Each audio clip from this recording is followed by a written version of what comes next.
Oke, di sini ada tiga pokok pembahasan. Pertama puasa, Ramadan, tradisi. Tadi udah kita sebutkan. Sebenarnya bisa aja tuh kita langsung gabung jadi satu. Tradisi puasa Ramadan. Jadi dari tradisi puasa lalu Ramadan. Tapi di sini akan kita pecah-pecah dan kita benar-benar akan i'rab, akan kita elaborasikan sesuai dengan apa yang tak bisa ya. Dari segi bahasanya, kemudian paleografinya, lalu kenapa puasa dari bahasa apa akan kita lihat setelah ini. Oke, pertama, udah stop dulu. Akar kata puasa. Puasa itu kita tahu bahasa Arabnya apa? As-saum atau siam.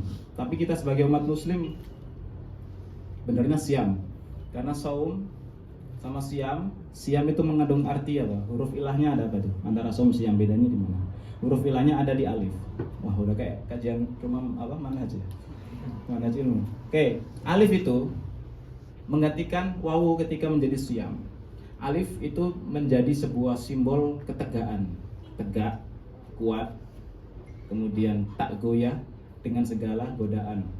Jadi orang puasa itu tidak hanya menahan lapar terus ditinggal tidur tiba-tiba maghrib, tapi orang puasa itu yang menjalankan kegiatan seperti biasa, seperti yang tidak Ramadan, tapi dia full meniatkan ini lillah, apalagi digabung dengan baca Al-Quran. Jadi Qurannya jalan, kegiatannya jalan, lalu ditambah dengan dia menolong orang seperti orang-orang Kairo sekarang, memberi makan, itu pahalanya luar biasa. Maka orang kok bisa berbuat baik di bulan Ramadan? Kan berbuat baik itu kan ada berbuat baik untuk diri sendiri, seperti tidur daripada apa? Berbuat kejelekan. Itu biasanya orang-orang yang belum sukses dengan diri sendiri biasanya. Tidur aja lah, aku siang suka rokokan soalnya.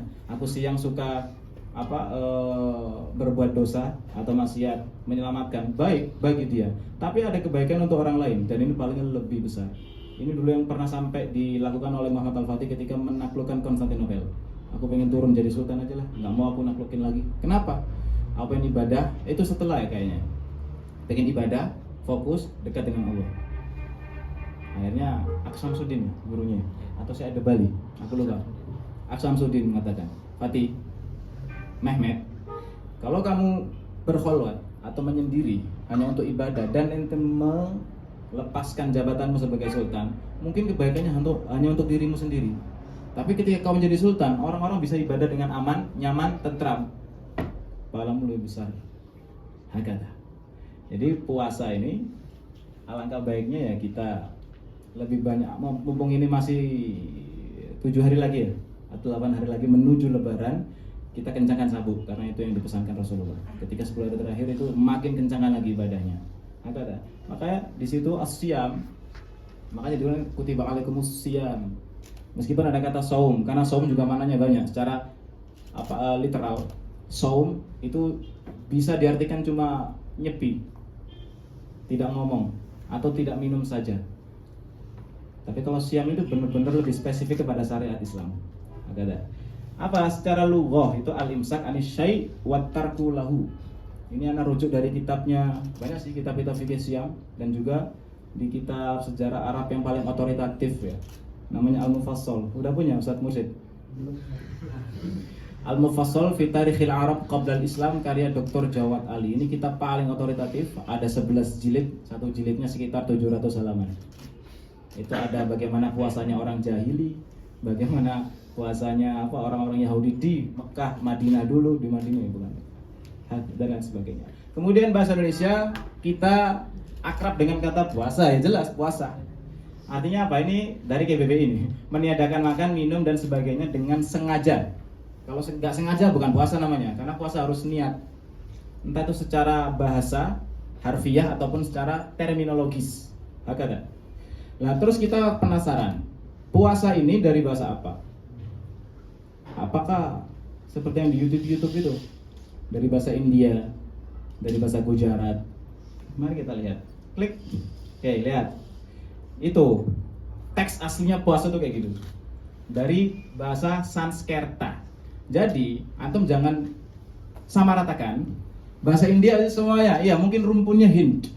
Tapi di situ terbagi lagi tuh, terpecah-pecah. Ada bahasa Gujarat, Tamil Nadu, kemudian bahasa Sanskrit. Ada 3 itu yang paling besar itu. Nah, Sanskrit ini itu lebih kepada bahasanya orang-orang Hindus, orang Hindu kuno ataupun Buddha. Yang dimana mereka juga mengenal tradisi ini. Tradisi tidak makan dari terbitnya matahari sampai terbenamnya matahari. Dalam bahasa mereka, Sanskrit itu dikenal kata upavasa. Upavas. Biasanya ya, V, antara V, B itu sering terbolak-balik. Kalau rumpun bahasa Perso Arabik ataupun Persia, Hindia ataupun Turki. Contoh antum bahasa Arabnya Khedewi aja jadi Khedif. Upavasa itu kadang jadi Upawasa. Devi itu bahasa Sanskrit. Nyampe di Indonesia jadi Dewi misalnya. Contohnya lagi B jadi P. Banyak itu. Pahlevi jadi pahlawan dan lain sebagainya. Menahan diri dan mendekat kepada Tuhan. Nah ini lebih senafas ini dengan apa? Agama kita. Karena mereka juga punya tradisi untuk melatih jiwa juga iya. Dan di sisi lain mereka juga itu ada unsur pendekatan diri kepada Tuhan. Nggak tahu Tuhannya bukan Maha Esa kalau mereka. Lanjut. Nah di sini ada skrip ataupun kitab yang menunjukkan bahwasanya memang upavasat itu atau upavas itu berasal dari bahasa Sanskerta. Itu lihat judulnya, antum lihat kelihatan ya? Sebenarnya itu sama, cuma yang Sanskerta itu yang tak tulis sendiri itu versi font aksara muka aplikasi, makanya agak beda dengan yang di bawah. Itu asli soalnya. Itu aplikasi mereka orang India sendiri. Itu kalau kita baca, ada yang bisa baca bahasa Sanskrit ya? Kan dekat-dekat dengan bahasa aksara Jawa, hono corokor mau ke botongo, ke tasawolo, hampir sama, cuma sama-sama kuneiform. Apa itu? Itu bukan upavasa, tapi upavas V Jivan Raksha. Tulisannya itu.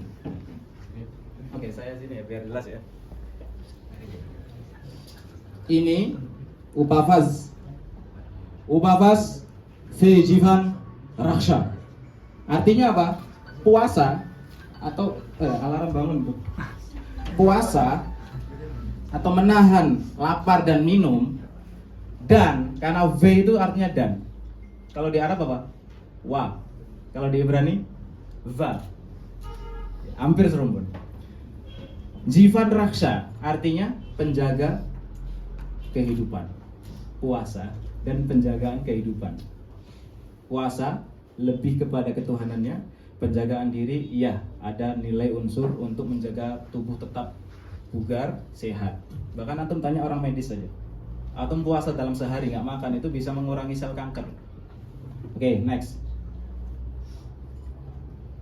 Oke, puasa. Nah sekarang puasa sudah ada jauh sebelum Islam. Iya, ada hadisnya. Qala Rasulullah Sallallahu Alaihi Wasallam.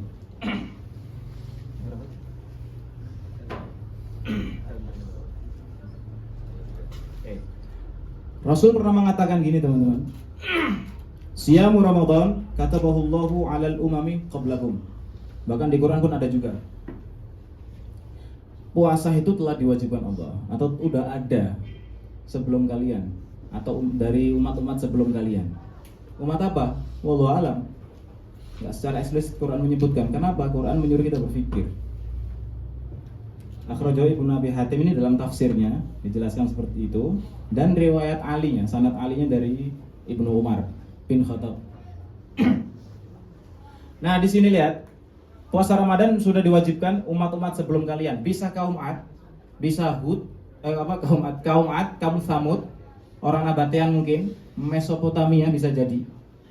Karena Nabi Ibrahim itu juga dulu sempat tinggal bersama orang-orang Mesopotamian. Dari bangsa Ur, nanti baru ke Mesir, ke Palestina, ke Mesir, Palestina lagi, baru ke Makkah, ke Palestina lagi. Nah, di situ Al-Quran tidak menyebutkan secara eksplisit siapakah umat yang pernah berpuasa dahulu. Setelah ini kita akan tahu jawabannya, tapi bukan pasti ya, karena perlu antum catat, tidak ada kepastian atau kebenaran mutlak dalam sejarah. Masa lalu memang pernah terjadi, tapi untuk mengkonfirmasi itu sangat sulit sekali. Lanjut. Oke, multiverse puasa lintas peradaban. Stop. Nah ini yang tak maksud umat-umat terdahulu, tapi sebenarnya banyak.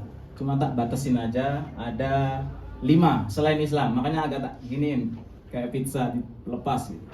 Pertama Mesopotamia, kemudian Arab kuno, Buddha, Hindu, dan Mesir kuno. Nanti Islam ada. Ini maksudnya apa? Puasa menurut Mesopotamia itu gimana? Dan kapan? Dan siapa yang pertama kali? Kemudian Arab kuno itu bagaimana dulu? Buddha, Hindu, dan sebagainya. Oke, next coba. Satu dulu. Nah, ada Hindu sekarang. Bagaimana ritual Hindu dalam berpuasa? Mereka itu gimana puasanya? Apakah kayak kita 30 hari? Harus ru'yatul hilal. Lihat. Dilakukan 2 kali sebulan. Dan itu setiap tahun. Jadi kalau kita mungkin 1 bulan aja ya, ada ayam ungkit atau enggak beberapa itu. Dilakukan 2 kali sebulan, namanya Edakasi Dama Nafrati. Itu nama apa kira-kira? Itu nama hari. Hanya makan buah dan susu, bayangin. Sebulan, puasanya 2 kali. Kita mungkin ada Senin Kemis kalau puasa sunat, tapi itu bagi mereka itu suatu wajib yang nggak tahu ya wajib versi mereka gimana. Kalau kita wajib kan kalau ditinggal udah berdosa kalian. Nah di sini Ekadashi sama Nafrati ini dilakukan oleh orang-orang mereka, orang Hindu. Dan hanya makan buah saja sama susu. Kapan? Sama dari terbit matahari sampai terbenam. Agak-agak. Kemudian nomor 2 ada Buddha. Nah ini antum kalau tahu bedanya Buddha sama Hindu itu gampang. Buddha itu sebenarnya lebih hanya pelatihan spiritual saja. Maksudnya bukan spiritual, kebalik. Hanya disiplin raga dengan apa sih istilahnya nafas. Tazkiyatun nafasnya itu tidak benar-benar ini kepada Tuhan yang Maha Esa atau Tuhan yang Maha Tiga, enggak. Jadi lebih agamisan Hindu daripada Buddha. Padahal sama-sama wat'i itu. Kalau Buddha lihat bukan kewajiban, hanya bersifat pelatihan disiplin spiritual, menjaga diri tetap sehat. Udah. Jadi kayak self improvement aja atau biasanya buku-buku yang self kayak gitu tuh. Hanya seperti itu, misalkan buku medis, yang penting aku sehat, bisa menjalani hari-hari dengan baik. Itu Buddha. Dan Buddha dulu penyebarannya lebih kepada India yang bagian timur. Contohnya China.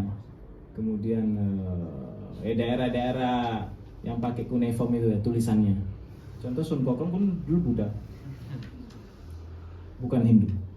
Nanti Hindu masuk ke Indonesia. Dan banyak banget bahasa-bahasanya itu yang nyangkut di Indonesia sampai sekarang. Antum tahu? Antum pernah buka data statistik? Bahasa yang paling banyak diserap di Indonesia nomor 1 apa? Bahasa Arab. Nomor 2? Ya, Sanskerta. Betul. Cek aja. Nomor 3? Mesopotamia. Mereka juga ada. Ada mereka itu puasa. Antum kenal raja namanya ini? Gilgamesh. Sargon 2. Ini Nebukadnezar atau Bukhtunasor yang ngancurin kuil Solomon. Nah itu semuanya orang sana. Tapi beda masa. Ada yang Sumeria, Assyria, Babilonia, Kaldania, sampai nanti Babylon kedua. Itu semuanya hidup di Irak. Dan Irak teman-teman dulu bukan Irak yang sekarang. Yang perbatasan Iran di timurnya, atasnya ada Armenia, Azerbaijan, kemudian Suria, Arab Saudi. Enggak. Dulu Irak Qadimah atau Mesopotamia itu membentang yamtad ila Azerbaijan sampai Armenia, tembus sampai Laut Hitam. Dulu itu makanya di sana ada perahunya Nabi Nuh di Gunung Ararat di daerah Judi di Sanli Urfa. Sama ada ini juga simbol atau tugu dulu bekas Nabi Ibrahim dibakar di situ. Mesopotamia puasanya gimana? Dilakukan sebagai bentuk penebusan. Sama satu. Lupa nggak tulis juga. Jadi penebusan saat ada bencana dan 12 hari ininya puasanya. Dan puasanya itu di ujung tahun, misalkan Desember ya, berarti di sekitar 12 hari terakhir bulan Desember sebelum ganti tahun. Dan itu namanya festival, ada festivalnya setelah itu. Jadi puasa, hari raya festival namanya Festival Akitu. Nanti ada salah satu ininya, arcanya akan tak lihatkan habis ini. Bukti bahwasanya puasa zaman dulu memang ada. Next. Mesir kuno. Para pendeta sebelum mulai ritual 24 hari. Maksudnya apa? Yang puasa itu cuma kalangan pendeta. sama rakyat biasa. Pendetanya berapa hari? 42 hari. Rakyat biasa 4 hari. Firaun ngapain? Nggak puasa. Pemimpin apaan nih? Oke. Nah, pendeta ngapain? Pendeta itu sambil ritual. Jadi dulu itu ritual puasa. Dan apa ya? Muhaddad di sebuah kuil Luxor itu sama kuil Karnak. Di situ ada perayaan sebelumnya puasa 42 hari. Untuk apa? Menenangkan Dewi Habi ya. Dewinya ini Sungai Nil sama Dewa Matahari. Amun-Ra, bukan Amun doang, karena udah New Kingdom. Kemudian rakyat biasa itu biasanya atas acara ini Fayadunun Nil, tahu? Wafaun Nil, ada namanya Wafaun Nil itu untuk pokoknya semua tentang Nil, karena Nil itu sumber kehidupan. Dan hidup ini memang harus dengan air kan. Maka Nil itu benar-benar dipuja. Kalau nggak Nil, Dewa Matahari. 4 hari untuk rakyat biasa. Syam. Mereka puasanya 4 hari, biasanya ngasih sesajen di pinggir-pinggir Sungai Nil. Membentang tuh dari Said sampai ke sini, Memphis atau enggak Alexandria sana, gitu. Oke, next. Arab kuno. Nah, ini juga ada tadi di Mufassal tadi, Arab jahiliyah sudah melakukan puasa tapi di bulan Muharram. Maka teman-teman, bulan-bulan yang 12 kita itu Islam, Muharram, Safar, Rabiul Awal itu sudah ada sebelum Islam datang. Cuma Islam itu mensistemkan aja. Ya, mulai tahun baru 1 Hijriah dari hijrahnya Rasulullah. Oke. Kemudian itu ketika Umar lagi ini ya, memimpin jadi Khulafaur Rasyidin, ketika 2 tahun setelah menjabat. Itu ngadain itu tuh musyawarah besar untuk penentuan tanggal, takrikh. Makanya sebenarnya mu'arikh pertama itu Umar bin Khattab sebenarnya. Bedakan antara zaman dulu teman-teman, antara mu'arikh, muhaddits sama ikhbari itu beda. Mu'arikh itu yang menetapkan tahunnya ada ini, tahun ada ini. Itu Umar bin Khattab sebenarnya. Kemudian untuk yang muhaddits itu lebih keren karena semua kabarnya pakai sanad. Ikhbari ya sejarawan zaman sekarang. Kayak Abu Janda misalkan, dia ngomong nggak tahu sumbernya apa, tiba-tiba ngomong, itu ikhbari zaman dulu. Ada. Kan di Yaman ya dulu, rata-rata ikhbari itu. Dan dulu Yaman masih dipegang Himyar sebelum Islam datang. Banyak Yahudi. Apa jangan-jangan kesamaan? Nah dulu Arab itu Muharram. Maka tadi ketika Umar menetapkan, oke, kita jadikan hijrahnya Rasul sebagai 1 Hijriah. Terus mulainya kapan? Kan hijrahnya kan Rabiul Awal. Yang mengusulkan itu siapa? Utsman bin Affan. Kita mulai Muharram saja. Kenapa? Istilah kata kayak kan mau menyambut tahun baru ke depan. Dan orang juga baru pulang haji ya. Makanya ditetapkan Muharram gitu. Next. Nah, justru Islam itu puasa Ramadan katanya. Ini ada di kitab itu tadi, Ithaful Anam juga. Pertama kali dilakukan oleh Nabi Nuh alaihissalam ketika setelah turun dari fulk, dari bahteranya. Setelah itu puasa Ramadan. Oke, lanjut. Oke, habisnya ini ada dalil. Oke, 1, 2, stop. Nih, ini dalil atau bukti terkait daripada puasa dan juga festival Akitu, orang Mesopotamia. Ini lebih kepada, ini beda banget, beda riwayat ya. Ada yang bilang ini di zaman Sargon, ada yang bilang ini di zamannya Nebukadnezar, Gilgamesh. Tapi yang jelas di sini yang tak yakini sejauh ini adalah Sargon II. Next, mana? Ini salah satu arca atau sebuah tablet yang menunjukkan, membuktikan tentang bagaimana perayaan itu. Nanti perayaannya, bagaimana puasanya, itu tertulis di tuh. Bawahnya kan ada tuh. Itu khotpaku. Ya, khotpaku itu. Nah, itu raja lagi ngapain? Raja lagi mau ditempeleng sama menterinya. Lucunya ya, festival Akitu itu. Raja itu duduk di arash. Kemudian nanti ada menterinya atau rakyat biasa berdiri depannya, kemudian menampar pipinya sampai nangis rajanya. Ketika rajanya nangis, berarti Dewa Marduk ridho untuk dia menjadi raja lagi setahun ke depan. Makanya di situ lihat ada, nah itu lagi tuh, yang di sana, arca sebelah sana, itu ada yang tak buletin kuning itu gambar matahari. itu simbol ini penanggalan kabisat, perputaran ya 366 hari. Nah itu di situ simbolnya, artinya setahun. Nah itu dewa itu yang sedang duduk, dewa murdu. Ini sebuah peredaran matahari, ini festival Akito. Nah yang di atas itu juga ada tuh di sini, tapi nggak kelihatan, makanya tak perjelas di situ. Khotpaku itu, klik lagi. Nah itu bacaannya Zakhul Zakhmu, artinya Happy New Year. Beneran, selamat tahun baru. Jadi antara puasa, festival Akito dan tahun baru itu bersamaan.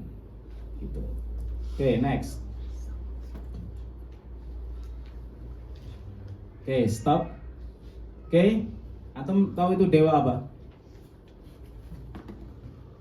Ini ada di Luxor. Ini ada yang mengatakan dewa Osiris, ada yang mengatakan dewa Amun yang sedang menjelma menjadi manusia. Tapi kalau aku pribadi ini dewa Osiris. Antum jangan salah paham terkait daripada bentuk yang ada di situ. Coba klik lagi. Oke. Antum bisa lihat simbol itu bukan simbol, mohon maaf. Ini yang salah, banyak yang salah tafsir, bahkan orang Mesir sendiri. Banyak mengatakan itu adalah sebuah gambar daripada dewa Osiris yang sedang, mohon maaf, ejakulasi dini. Tetapi itu sempat dibantah oleh beberapa arkeolog yang hakiki. Kenapa? Memang sekali teman-teman, antum ini makanya perlu edukasi tentang hieroglifian ini. Ada yang bilang ada UFO lah di hieroglif, kapal selam, pesawat, itu semua hoax. Aku bisa buktiin, nanti antum lihat aja di IG, nanti ada video tentang pembenaran hal itu. Ini juga emang mirip, bentuknya emang hampir mirip. Tapi kalau antum tahu, justru ini yang tak kasih bulat itu adalah tulisan puasa. Memang kebetulan nempel, tapi itu dibaca dari atas ke bawah. Kita baca bareng-bareng. Sorry Ustaz Fatin nggak kelihatan ya di YouTube ntar. Ini dari sini bacanya ke bawah, nggak ada hubungannya sama patung ini atau relief itu, nggak ada hubungannya. Cuma orang banyak yang menyambung-nyambungkan, mencocok logika. Ini gambar mata nih sebelumnya nih. Mata dibaca apa? Katanya sering ngegep. Kita baca sama-sama. Red. Nah nanti ada red. She 1, 2, 3, 4, 5 ini antara kelima tahun kerajaan raja ini maksudnya. Di sini nggak kelihatan ya. Atau 5 tahun lagi dia akan meninggal. Itu cara bacanya gitu. Dan itu tadi baca red. Nah ini nanti she, ini baru angka 1, 2, 3, 4, 5. Jadi antum kalau lihat hieroglif ada ini 1, 2, 3, 4, 5. Baca aja berarti angka berapa, jumlah totalnya berapa. Oke, lalu ini bacanya apa? Klik lagi. Stop. Nah, itu bentuk hakikinya seperti itu. Ini sebenarnya gambar vas bunga sedang mengalirkan air. Lalu ini horn, apa? Tanduk. Jadi tanduk yang sedang dicuci oleh air suci. Artinya itu bacanya apa tuh? Padahal udah tak kasih Latin. Abu itu artinya purification. Artinya apa purification? Pensucian, pemurnian. Orang Mesir dulu menggunakan kata ini untuk menyebutkan sebuah ritual pensucian. Dengan apa ritualnya? Dengan puasa. Aku ada buku yang bagus banget.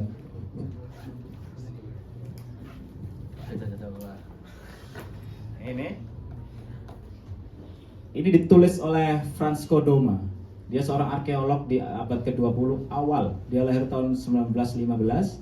Judulnya aslinya bukan ini ya, bukan Al-Haya fi Misr Al-Qadimah, enggak. Ini aslinya bahasa Perancis, tapi diterjemahkan oleh Dr. Muhammad Rifat Awad. Nah ini beliau mengatakan bahwasanya memang zaman dulu pensucian pemurnian tidak bisa dilakukan kecuali dengan mengosongkan perut. Nanti kelihatan ketika ada proses mumifikasi. Tahu kan, mumifikasi itu semua jeronya diambil semua kecuali jantung. Nah, itu juga sama hanya dengan orang yang hidup. Nah, kata, oke, singkat saja karena ini kita bukan tentang hieroglif ya, kita tentang puasa. Next.